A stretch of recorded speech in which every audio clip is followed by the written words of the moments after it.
Welcome to cooking language. இன்னைக்கு cooking லாங்குவேஜில் நம்ம பார்க்க போகிறது எள்ளு சாதம். குக்கிங் லாங்குவேஜ் சேனலை சப்ஸ்கிரைப் பண்ணாதவங்க சப்ஸ்கிரைப் பண்ணுங்க, லைக் பண்ணுங்க, பெல் பட்டனை ப்ரெஸ் பண்ணுங்க. நான் 2 வரமிளகாவை எடுத்துக்கிட்டேன். கூடவே 1 டீஸ்பூன் கடலைப்பருப்பு, வாசனைக்காக 5 மிளகு. இப்போ இது எல்லாத்தையும் நம்ம நல்லா வறுத்து எடுத்துக்கலாம்.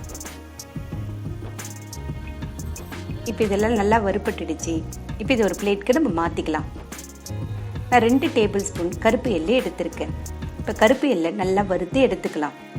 எள்ளு நல்லா பொரிஞ்சு வரணும், அது வரைக்கும் இதை வறுத்து எடுத்துக்கலாம். இதே போல் நல்லா பொரிஞ்சு வரணும். இப்போ எள்ளு நல்லா வறுப்பட்டுடுச்சு. இப்போ இதை ஆறட்டுன்ட்டு நம்ம ஆல்ரெடி வறுத்து வச்சுருக்கோம் இல்லையா, அது கூட சேர்த்து இப்போ இதையும் அரைச்சி எடுத்துகிட்டு வந்துடலாம். நான் இங்கே 2 டேபிள் ஸ்பூன் நல்லெண்ணெய் விட்டுக்கிறேன். எள்ளு சூடுன்றதுனால நான் இங்கே நல்லெண்ணெய் சேர்த்துக்கிறேன். 1 டீஸ்பூன் கடுகு.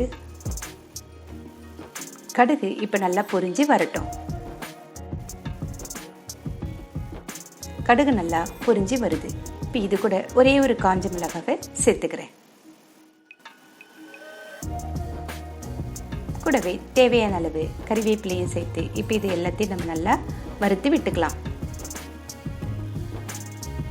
நான் 1 கப்பு வடித்த சாதத்தை எடுத்து வச்சுருக்கேன், அதை இதில் சேர்த்துக்கிறேன். இப்போ நம்ம அரைச்சி வச்சுருக்கோம் இல்லையா, எள்ளு காஞ்ச மிளகாய் எல்லாம், அதை இது கூட சேர்த்து கூடவே இந்த எள்ளு சாதத்துக்கு தேவையான உப்பையும் சேர்த்து நம்ம எல்லாத்தையும் நல்லா கலந்து விட்டுக்கலாம்.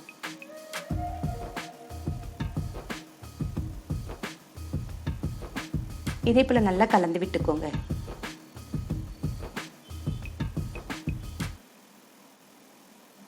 இப்போ நம்ம நல்லா கலந்து விட்டுட்டோம். இப்போ நான் இது கூட கொஞ்சமாக வறுத்த முந்திரி பருப்பு எடுத்து வச்சுருக்கேன், அதை இதில் சேர்த்துக்கிறேன்.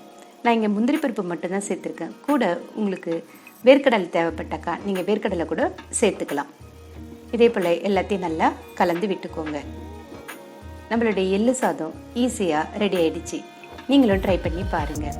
இந்த வீடியோ உங்களுக்கு பிடிச்சிருந்ததுனாக்கா லைக் பண்ணுங்கள், ஷேர் பண்ணுங்கள், சப்ஸ்கிரைப் பண்ணுங்கள்.